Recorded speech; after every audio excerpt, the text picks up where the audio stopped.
नमस्कार, आप देख रहे हैं न्यूज 18। मैं हूं आपके साथ मेनका चौधरी। और देवभूमि के महासंग्राम में सबसे पहले खबर देहरादून से, जहां पर बड़ी खबर आ रही है।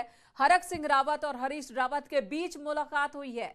सूत्रों के हवाले से ये बड़ी खबर है। आपको बता दें, रविवार की शाम देहरादून में एक प्राइवेट होटल में ये मुलाकात हुई थी। सूत्रों के मुताबिक दोनों करीब 15 मिनट तक साथ थे और बातचीत हुई थी। 15 मिनट की ये मुलाकात हरीश रावत और हरक सिंह रावत के बीच हुई है। रविवार को यानी कि कल ये मुलाकात हुई है और एक होटल में मुलाकात हुई है। इससे पहले हरक सिंह रावत ने इस्तीफे की बात कहकर बीजेपी को परेशानी में डाल दिया था। हालांकि बाद में सभी चीजों पर कहा गया था कि बातें बन गई हैं, सुलट गई हैं, जो विवाद है वो खत्म हो चुके हैं। हरक सिंह रावत अब नाराज नहीं है। लेकिन इस बीच हरीश रावत और हरक सिंह रावत की ये मुलाकात, इसके मायने क्या है? दीपांकर भट्ट हमारे साथ इस वक्त हमारे सहयोगी जुड़े हुए हैं। दीपांकर, इस मुलाकात के क्या मायने हैं? बारिश करीब 9 बजे के आसपास दोनों नेताओं की किसी प्राइवेट होटल में मुलाकात हुई। पर इस वक्त मेरे साथ सीधे हरक सिंह रावत जो कैबिनेट मंत्री है वो मौजूद है। उनसे पूछते हैं कि सर, इस तरह खबर आई कल आप और हरीश रावत जी देहरादून के एक प्राइवेट होटल में मिले और लगभग 15 मिनट की मुलाकात हुई। आपका इस पे क्या कहना है? देखिए, मैं एक पैतृक होटल में जरूर गया था क्योंकि मुझे मुख्यमंत्री के यहाँ जाना था। तो मुख्यमंत्री माननीय नड्डा जी को मिलने के लिए, छोड़ने के लिए एयरपोर्ट से लगे थे। तो मैं इससे ये सोचा कि भाई एक बार घर जाऊं, फिर दोबारा आना पड़ेगा, इसलिए मैं पैतृक होटल में चला गया। लेकिन मुझे वहाँ जानकारी मिली कि भाई हरीश रावत जी भी यहीं आने वाले हैं। तो मैं फिर वहां से निकल गया। मेरे उनके कुछ लोग वहाँ जरूर बैठे थे लॉबी में, जसवीर रावत और कुछ लोग, उनसे जरूर मैं मिला। लेकिन हरीश रावत जी से मेरी कोई मुलाकात नहीं है, क्योंकि किसी भी प्रकार की मेरे हरीश भाई से कल तो मुलाकात ही नहीं हुई। और एक न्यूज चैनल के किसी कार्यक्रम में हरीश भाई और मेरी मुलाकात हुई थी। इसके बाद मेरी पिछले अब कोई भी मैं सोचो इसमें मन घड़त। और कई बार ऐसा होता है कि होटल या कई सार्वजनिक कार्यक्रमों में, अब है तो हम इंसान, छोटा प्रदेश है, आपस में मिलते जुलते हैं, तो अब इसका मतलब हर चीज का राजनीतिक अर्थ नहीं निकाला जाना चाहिए। पर इसलिए तमाम बातें उड़ रही है। 2-3 दिन से बड़ी राजनीतिक सरगर्मी रही है। आपने कहा इस्तीफा, फिर बाद में बीजेपी ने आपको मना भी लिया, आप मान भी गए। फिर ये हुआ कि हरक सिंह जी कांग्रेस में भी जा सकते हैं, तो हरीश रावत जब तक हरी झंडी नहीं देंगे तो हरक सिंह जी कांग्रेस में नहीं जा पाएंगे। ऐसा आप मानते हैं? आपको हरी झंडी या किसी नेता की हरी झंडी का इंतजार है सर? ऐसा कुछ है? नहीं, कुछ भी नहीं है। मैं परसों भी प्रेस को कह चुका हूं कि वो ठीक है, मेडिकल कॉलेज गुरुद्वार के लेकर मेरे अंदर एक नाराजगी थी और वो नाराजगी खत्म होगी। माननीय मुख्यमंत्री ने आज कल अप्रूवल दे दिया 25 करोड़ रुपए धनराशि का। आज उसका शासनादेश भी जारी हो रहा है। और वो क्योंकि एक विधायक होने के नाते, उस क्षेत्र के पीड़ा और जनप्रतिनिधि होने के नाते एक स्वाभाविक एक मेरे अंदर रिएक्शन था। लेकिन माननीय मुख्यमंत्री के साथ बैठने के बाद परसों और कल अपनी पार्टी के सभी नेताओं से, माननीय नड्डा जी से मेरी एयरपोर्ट पर मुलाकात हुई, उससे बातचीत हुई है।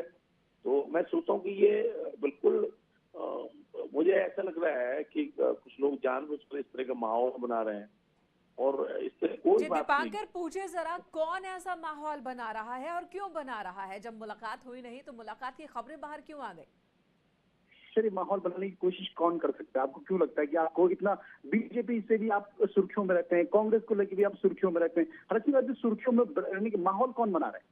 अब मुझे खुद समझ में नहीं आ रहा है कि अब भाई मैं मतलब कल वहाँ के सीसी कैमरे लगे होटल में, बिल्कुल कोई जांच करा ले। अगर माना मैं हरीश रावत जी वहाँ होते और नीचे लॉबी में होते या आते होते और मैं लॉबी में होता, तो पट्टेश्वर बड़े भाई हैं, मिलने में कोई दिक्कत नहीं। अगर मैं मिलता तो मैं कह भी देता कि मैं मिला हूँ। लेकिन कल इससे सही बात दीपांकर, धन्यवाद आपका। हरक सिंह रावत जी, आपका भी धन्यवाद न्यूज 18 से बात करने के लिए। तो हरक सिंह रावत वो सीधे सीधे नकार रहे हैं। उनका कहना है कि उनकी मुलाकात नहीं हुई हरीश रावत से।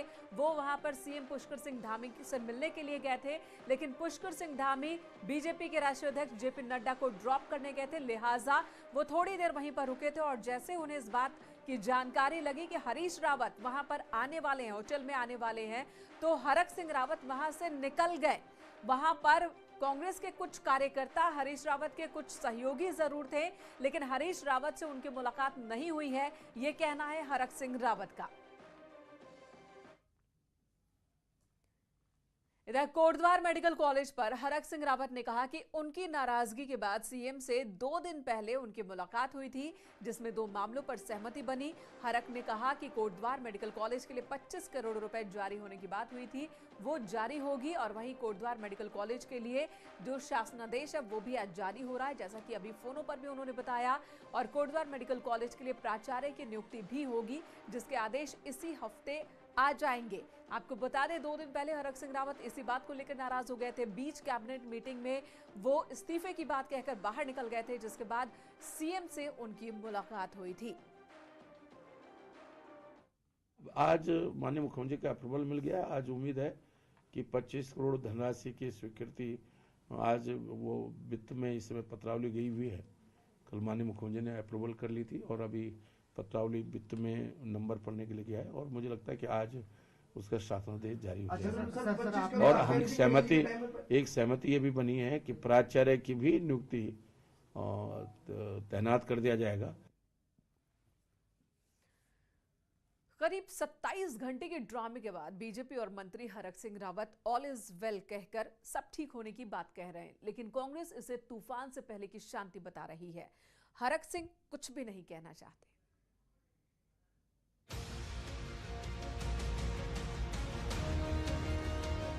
कोटद्वार मेडिकल कॉलेज तो सिर्फ बहाना है, मंत्री हरक सिंह रावत को कांग्रेस में जाना है। इस बात का पूरा यकीन उत्तराखंड कांग्रेस के बड़े नेताओं को है। करीब 27 घंटे तक बीजेपी सरकार और संगठन ने मंत्री हरक सिंह को पुचकारा और फिर बीजेपी और मंत्री हरक सिंह ने कहा कि सब कुछ ठीक है, लेकिन नेता विपक्ष प्रीतम सिंह का कहना है कि कुछ भी ठीक नहीं है। ये तूफान से पहले की शांति है और गाहे बगाहे कभी भी कुछ भी हो सकता है। यानी कांग्रेस को यकीन है कि यशपाल आर्य के बाद हरक सिंह भी घर वापसी करेंगे। देखिए, ये तूफान से आने की पहले की शांति है। तो हरक सिंह जी ने कहा कि ऑल इज वेल, तो मुझे नहीं लगता कि ऑल इज वेल। सूत्रों का दावा है कि हरक सिंह की कांग्रेस में वापसी की स्क्रिप्ट बहुत दिन पहले लिखी जा चुकी है। अब तो बस स्वागत का इंतजार हो रहा है और इस पर हाईकमान प्रदेश के बड़े नेताओं को हरी झंडी भी दे चुका है। वहीं जब मंत्री हरक सिंह से पूछा गया तो उन्होंने इस पर सीधे कुछ भी बोलने से इनकार कर दिया। मैं अभी कुछ नहीं कह रहा हूँ क्योंकि मुझे नहीं मालूम कि वो कौन से शांति की बात कर रहे हैं और क्योंकि मेरे भाजपा के सभी नेताओं से बातचीत हुई है और उन्होंने हमें भरोसा दिलाया और हमने उनको भरोसा दिलाया कि हम पार्टी के लिए काम करेंगे। 2022 के चुनाव से पहले बीजेपी और कांग्रेस की नजर हरक सिंह रावत के हर मूवमेंट पर है और कांग्रेस को यकीन है कि बीजेपी और हरक सिंह चाहे सब कुछ ठीक होने का दावा करते रहे, लेकिन जो कुछ दिख रहा है वैसा कुछ भी नहीं है और 2022 चुनाव से पहले सबसे बड़ा जोर का झटका भी बाकी है। न्यूज़ 18 के लिए देहरादून से दीपांकर भट्ट की रिपोर्ट। इधर मुख्यमंत्री पुष्कर धामी ने पहली बार पिथौरागढ़ के गंगोली हाट का दौरा किया। गंगोली हाट पहुंचने पर सीएम ने सबसे पहले प्रसिद्ध हाट कालिका मंदिर के दर्शन किए, जिसके बाद उन्होंने एक जनसभा को भी संबोधित किया। साथ ही सीएम धामी ने गंगोली हाट विधानसभा के लिए 155 करोड़ की 8 योजनाओं का लोकार्पण और शिलान्यास किया। जनसभा को संबोधित करते हुए सीएम ने कहा कि केंद्र और राज्य के सरकारों ने बीते 5 सालों में उत्तराखंड के विकास के लिए बहुत काम किए हैं। आने वाले वक्त में भी सीएम ने डबल इंजन की सरकार बनने का भरोसा जताया। आशीर्वाद लेंगे, विजय संकल्प का अभियान करेंगे। पूरा विजय संकल्प है जिसमें कोई विकल्प नहीं है और उत्तराखंड की जनता को जो मोदी जी ने काम किए हैं, उत्तराखंड सरकार ने काम किए हैं, दोनों ने मिलकर 1 लाख करोड़ की योजना पिछले 5 वर्षों में उत्तराखंड के लिए स्वीकृत हुई है।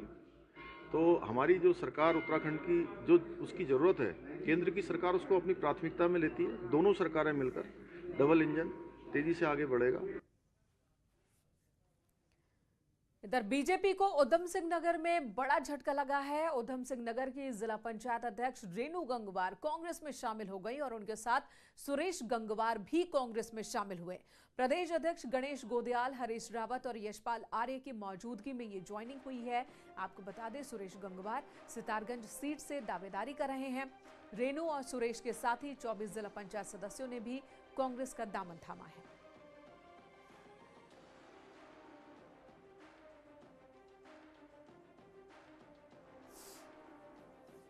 गंगवार हमारे बहुत ही अजीज नौजवान नेता है और इस राज्य में हमारे पिछड़े वर्ग के स्तंभ हैं और तराई के में कांग्रेस के पहले खंबा रहे हैं। वहीं रेणु गंगवार के कांग्रेस में शामिल होने पर बीजेपी ने कहा कि इससे पार्टी को कोई फर्क नहीं पड़ेगा। पार्टी का संगठन बहुत मजबूत है, उसको इन सब चीजों से कोई फर्क पड़ने वाला नहीं है। चाहे उनके बड़े नेता गए, चाहे छोटे कार्यकर्ता गए, हमारी पार्टी बहुत मजबूत उधम सिंह नगर जनपद में है। इसलिए ये किसी को भी सोचना भी नहीं चाहिए कि ऐसे कार्यकर्ताओं के जाने से कोई पार्टी को नुकसान होने वाला है। हालांकि सभी पार्टियां लगभग इसी तरह के रिएक्शन देती है जब उनका कोई नेता दूसरी पार्टी में जाता है तो। उधर कांग्रेस कैंपेन कमेटी के चेयरपर्सन हरीश रावत ने अपने समर्थकों को सलाह दी है कि वो बैनर पोस्टर लगाने से परहेज करें, क्योंकि ऐसा करने पर इनकम टैक्स और एनफोर्समेंट डायरेक्टर जैसी एजेंसी उनसे पूछताछ कर सकती है। आपको बता दें, हरीश रावत अक्सर केंद्रीय जांच एजेंसियों द्वारा अपने पर कार्रवाई करने का अंदेशा जता चुके हैं। एक ब्रेक के लिए रुकेंगे, तुरंत लौटेंगे। आप बने रहे हमारे साथ।